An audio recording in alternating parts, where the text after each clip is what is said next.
আসসালামু আলাইকুম রহমতুল্লাহ। আজ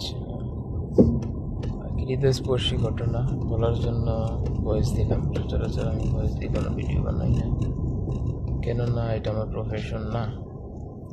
আজকে মরুভূমির ভিতরে এক মাঝরায় আমাদের এক বাঙালি ভাই থাকে।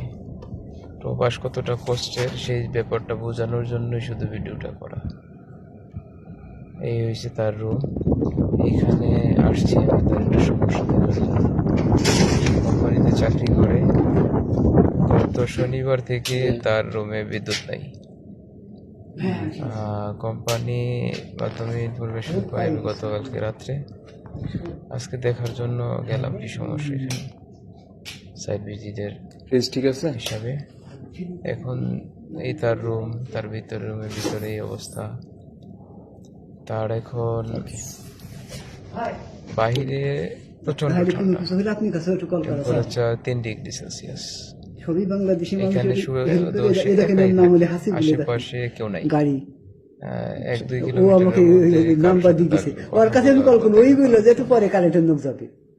সবাই মনে করে বিদেশ মানেই অনেক আনন্দ, অনেক ফুর্তি, অনেক মজা, অনেক টাকা। আসলে বাস্তবতা ভিন্ন।